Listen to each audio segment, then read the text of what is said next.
Hello, my name is Cliff Franks, and I'm from Houston, Texas, and I want to share my take on the super team discussion that's going on. And I just want to say, old heads, man, like Charles Barkley, man, let it go, man. Let it go. This is not the same league you played in. Man, listen, I'm 32 years old, so I get it.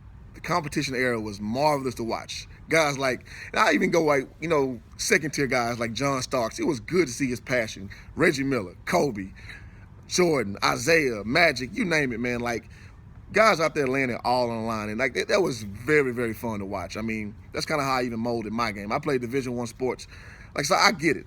But at the same token, me being 32 years old, I've coached 14, 15, 16-year-olds, and they aren't the same, man. We need to accept that. And these guys now in power, they're role models. LeBron has set a new standard that was unfathomable to think that way about 10 years ago. So let's kind of understand what's going on and not just poo-poo it without seeing that the evolution is always a good thing. Change is a good thing. Stagnation never leads to anything. So let's kind of appreciate where it's moving, and it's also try to understand it. So what I want to touch on too is something that every time this discussion comes up with, everybody misses out on these two words: historical context. So people need to understand, when people make these big moves, these big transitions, like LeBron to Miami, there's a certain narrative that starts at that point. So people don't remember, we talk about super teams. They were like an unbeatable team. Not one, not two, not three. We remember the words. So let's not act like that team wasn't put together as an unstoppable team. So 4 trips later and 2 championships to the finals, now the narrative kind of tends to lend itself to LeBron kind of carried those guys. So when you're the best player, the narrative is always going to dominate the actuality because people forget the historical context. So when you look at a guy like Kevin Durant, Stephen A., man, you got to let it go, man.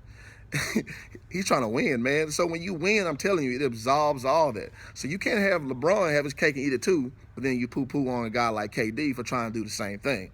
Now, I know it's kind of different when you make the team and when you kind of hop on one, but it's the same daddy, different mama, man. It's all the same thing.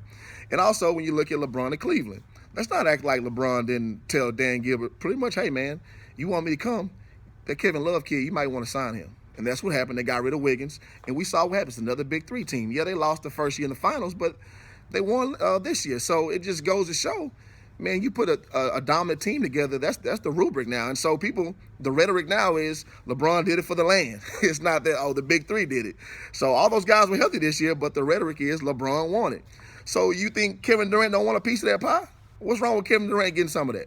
So let's just not, poo-poo these guys who kind of on a different, scope of what you want to see what competition is, because let's just face it, their era is done. And so just remember, man, winning absolves all, man. It changes the whole narrative. So let's get off KD's back, man. He's doing with the model that has been set forth. And, I mean, it's not a bad thing. LeBron has empowered players to a level that no one ever thought. Basically, they don't go through the owners anymore. They dictate their moves with these short contracts to get the big contract on the back end. It's a beautiful thing, man. So let's just appreciate it, and let's understand the whole totality of the situation. Let's not hang on these highs and lows of the narrative, man, and just enjoy the game, man. It's different.